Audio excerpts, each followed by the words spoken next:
যে দিন পালন করতে গিয়ে সবচেয়ে বড় চ্যালেঞ্জটা হচ্ছে সেটা হচ্ছে আল্লাহকে পাওয়া, কি করা, যে আল্লাহর কাছ থেকে আমরা এসেছি সেই আল্লাহকে দুনিয়াতে এবং আখিরাতে পাওয়া, এটাই চ্যালেঞ্জ। আল্লাহকে যে ব্যক্তি পেয়েছে সে দুনিয়ার সব পেয়ে গেছে, আল্লাহকে যে পায় নাই সে আসলে কিছুই পায় নাই, ইহকাল পরকালের কিছুই পায়নি। এখন আমরা আল্লাহকে পাবো কিভাবে, এটা বড় প্রশ্ন না? যে আল্লাহর কাছ থেকে, যে জান্নাত থেকে আমরা পৃথিবীতে চলে আসলাম, সেই জান্নাতে যেতে হলে তো আমাকে আল্লাহকে পেতে হবে। আল্লাহকে পেতে হলে আমার কি কি করণীয়, খুব শর্ট করে আমি কয়েকটা পয়েন্টস আপনাদেরকে শেয়ার করছি। 1 নাম্বার, আল্লাহকে পেতে হলে অবশ্যই তার নবী মুহাম্মদ সাল্লাল্লাহু আলাইহি ওয়াসাল্লামকে অনুসরণ করতে হবে। এছাড়া আল্লাহকে পাওয়ার দ্বিতীয় কোনো পথ নাই।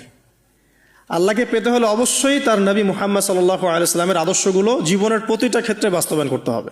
চলাফেরা, ওঠা বসা, খাওয়া দাওয়া, ইস্তেঞ্জা করা, মুআমালাত, ব্যবসা বাণিজ্য, অর্থনীতি, সমাজ, রাষ্ট্র, সব ক্ষেত্রে আপনাকে মুহাম্মদ সাল্লাল্লাহু আলাইহি ওয়াসাল্লামের তরিকা, আদর্শটাকে ফলো করতে হবে। তাহলে আপনি আল্লাহকে পাবেন ইনশাআল্লাহ।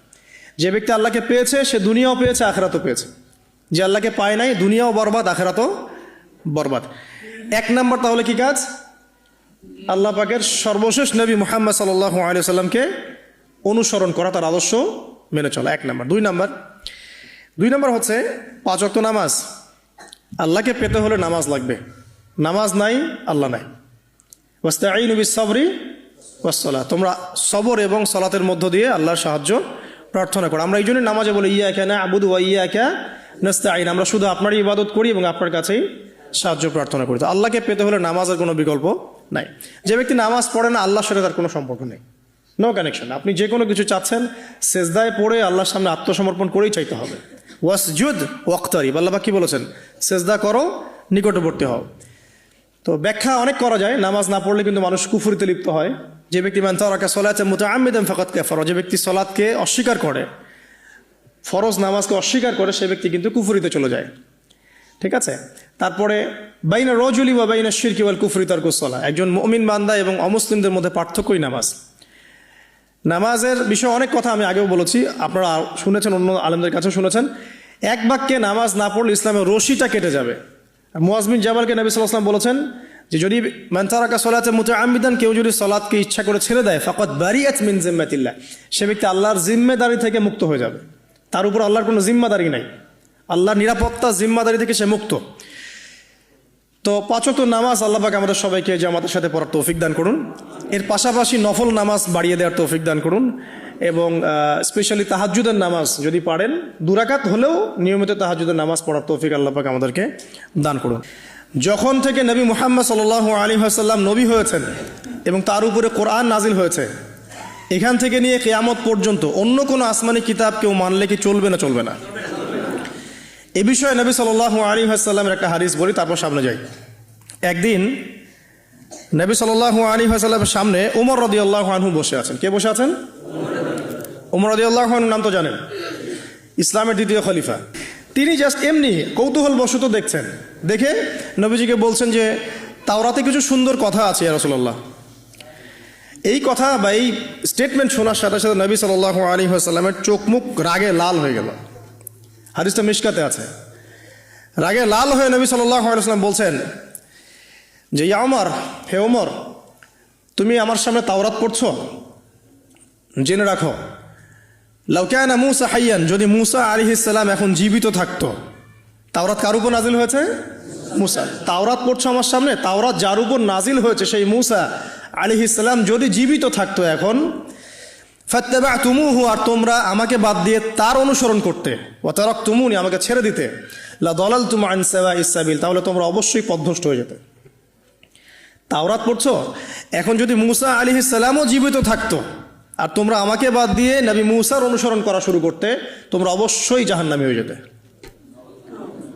লাউ কানা মূসা হাইয়ান, যদি মূসাও জীবিত থাকতো এখন, আবার যদি জীবিত করা হয় আলাইহিস সালাম, লাত্তাবা'নি, অবশ্যই তাকে আমার অনুসরণ করতে হবে। কথা কি বুঝতে পারছেন? এই কারণে শেষ জামানা যখন ঈসা ইবনে মারিয়াম আসবেন, তিনি নতুন কোনো শরীয়ত নিয়ে আসবেন না। কি নিয়ে আসবেন? তিনি মুহাম্মদ সাল্লাল্লাহু আলাইহি ওয়াসাল্লামের অনুকরণ রূপেই পৃথিবীতে আসবেন ইনশাআল্লাহ। তো আল্লাহ পাক আমাদেরকে দিয়েছেন আল কোরআন, এবং কোরআন এর ব্যাখ্যা হচ্ছে হাদিস। নবী সাল্লাল্লাহু আলাইহি ওয়াসাল্লাম বিদায় হজের ভাষণে বলেছেন, এই হাদিসটা খুব ভালো করে মনে রাখবেন। তিনি বলেছেন যে তারাক্তু ফিকুম আমরাইন, আমি তোমাদের মাঝে মাত্র দুটা বস্তু ছেড়ে যাচ্ছি। কয়টা বস্তু? দুটা বস্তু। লান তাদিল্লু মা তামাসসাকতুম বিহিমা, তোমরা কোশ্চিনকালেও পথভ্রষ্ট হবে না যতদিন পর্যন্ত এই দুটাকে আঁকড়ে ধরে থাকবে। ঠিক আছে, তোমরা কোশ্চিনকালেও পথভ্রষ্ট হবে না যতদিন পর্যন্ত এই দুটাকে তোমরা শক্ত করে আঁকড়ে ধরে থাকবে। অন্য হাদিসে আছে দাঁতের মাড়ি দিয়ে কামড়ে থাকবে। আপনি সামনের দাঁত দিয়ে কিছু কামড়াতে গেলে কিন্তু টান দিলে ছিঁড়ে যাবে না? দাঁতের মাড়ি দিয়ে যদি শক্ত করে ধরেন এত সহজে কিন্তু টান দিলে ছিঁড়বে না। এই জন্য নবীজি বলছেন সাল্লাল্লাহু আলাইহি ওয়াসাল্লাম দাঁতের মাড়ি দিয়ে কামড়ে ধরে থাকবে কোরআন এবং সুন্নাহকে। সেই দুটো বস্তু কি? নবী সাল্লাল্লাহু আলাইহি ওয়াসাল্লাম বলছেন একটা হচ্ছে কিতাব আল্লাহ, আল্লাহ পাকের কিতাব মানে কি? আল কোরআন। ওয়া সুন্নতি নবীহি মানে নবীর সুন্নাত অর্থাৎ হাদিসগুলো। কোরআন এবং সুন্নাহ মিলে ইসলাম। এই ইসলামটাই হচ্ছে আল্লাহ রাব্বুল আলামিনের মনোনীত সর্বশেষ দিন, সর্বশেষ টেস্টিমেন্ট। মানে আদম আলাইহিস সালামও তো মুসলিম ছিলেন, নূহ আলাইহিস সালামও মুসলিম ছিলেন, ঈসা আলাইহিস সালাম, মূসা আলাইহিস সালাম, ইব্রাহিম আলাইহিস সালাম, এই যে লক্ষ লক্ষ নবী রাসূল তারা মুসলিম ছিলেন না? সবাই মুসলিম ছিলেন, কিন্তু সর্বশেষ যে বিধিবিধানগুলো আল্লাহর পক্ষ থেকে এসেছে সেটা কি? কোরআন এবং সুন্নাহ এবং ইসলামের এই নতুন রূপটা, সর্বস্বীকৃত সর্বনতুন যে রূপটা, এটা কিয়ামত পর্যন্ত থাকবে ইনশাআল্লাহ। তো ইসলাম চিরপ্রাচীন এবং চির নতুন, চির আধুনিক। আমরা কি বুঝাতে পারছি? এখন এই ইসলামটা কি পরিবর্তনযোগ্য? উত্তর না। আল্লাহ পাক সূরা মাইদার 3 নম্বর আয়াতে বলছেন আল ইয়াউমা আকমালতু লাকুম দীনাকুম ওয়া আতমামতু আলাইকুম নি'মাতি ওয়া রাদিতু লাকুমুল ইসলাম দীনান। আল্লাহ পাক বলছেন আজকে আমি তোমাদের উপরে দিন ইসলামকে পরিপূর্ণ করে দিলাম। পরিপূর্ণ করে দেওয়ার অর্থ হচ্ছে এখানে সংযোজন বিয়োজনের কোনো সুযোগ নাই। কেউ যদি বলে 5 ওয়াক্ত নামাজের জায়গায় 6 ওয়াক্ত বানাই দিব আমরা, ঠিক আছে? সুযোগ আছে? সুযোগ নাই। জাকাতের বিধানটা খুব কঠিন মনে হয়, জাকাতের নিসাবটা একটু কমাই দিব, পারবে? ইসলামের চুল পরিমাণ কিছু ঢোকানোর বের করার কোনো সুযোগ নাই। কেন নাই? কারণ আল্লাহ পাক এই দিনটাকে পরিপূর্ণ করে দিয়েছে। আল ইয়াউমা আকমালতু লাকুম দীনাকুম, দিনটাকে কামেল করেছি। কামেল মানে কামেল পাস মানে কি? সার্টিফিকেট পাইছে পরিপূর্ণ, তাই না? সার্টিফিকেট সব কিছু না, জ্ঞান সব কিছু। এবং এই জ্ঞান শুধুমাত্র বই পড়ে অর্জিত হবে এমনও নয়। জ্ঞান আসে কার পক্ষ থেকে? আল্লাহর পক্ষ থেকে। এটা মনে রাখবেন, জ্ঞান আল্লাহর পক্ষ থেকে আসে। হ্যাঁ, জ্ঞান কখন আসবে? যখন আপনি পরিশ্রম করবেন, আপনার পরিশ্রম আল্লাহ পাক দেখবেন, আপনি ধারাবাহিকভাবে লেগে থাকবেন, আল্লাহর কাছে বেশি বেশি দোয়া করবেন, পাপ ছেড়ে দিবেন, গোনা ছেড়ে দিবেন, গোনামুক্ত অন্তর নিয়ে আল্লাহর কাছে কান্নাকাটি করবেন, আল্লাহ পাক ইনশাআল্লাহ ইলম দান করবে ইনশাআল্লাহ। ইমাম শাফি রাহিমাহুল্লাহ বলতেন যে আমি অনেক পড়ি কিন্তু ভুলে যাই। তার ওস্তাদ তাকে বললেন যে তুমি পাপ করা ছেড়ে দাও, যদি গুনাহ করতে থাকো তাহলে তোমার অন্তরে আল্লাহর নূর নাজিল হবে না। ঠিক আছে? তো গুনাহ মুক্ত অন্তর নিয়ে ইলম চর্চা করতে হয়। আল্লাহ পাক তৌফিক দান করুন, আমিন। আর ইলম অর্জন করে যদি অহংকার আর হিংসা চলে আসে তাহলে সেই ইলম হবে শয়তানের ইলম। শয়তান প্রচণ্ড আলেম ছিল, কিন্তু ইবলিস কি ছিল? আলেম ছিল। সে কিন্তু আলেম আর আবেদ ছিল, সে ইলম অনেক অর্জন করেছিল এবং আল্লাহ পাকের প্রচুর ইবাদত করত, কিন্তু তারপরেও কেন সে জাহান্নামী হলো? কারণ একটাই, আবা ওয়াস্তাকবারা, সে উদ্ধত হয়েছিল, অহংকার করেছিল। ইসলাম পরিপূর্ণ, এখানে সংযোজন বিয়োজনের কোনো সুযোগ নাই। এখন ইসলাম ছাড়া অন্য কোনো দিন মানলে কি হবে কিনা? আল্লাহ পাক সূরা আলী ইমরানের মধ্যেই বলছেন ওয়ামাই ইয়াবতাগি গায়রাল ইসলামি দীনান ফালা ইউকবালা মিন, কেউ যদি ইসলাম ছাড়া, এই পরিপূর্ণ দিনটা ছাড়া অন্য কোনো জীবন ব্যবস্থা তালাশ করে, তার পক্ষ থেকে কোশ্চিন কালেও কোনো আমল কবুল করা হবে না। এটা কার কথা? আল্লাহর কথা।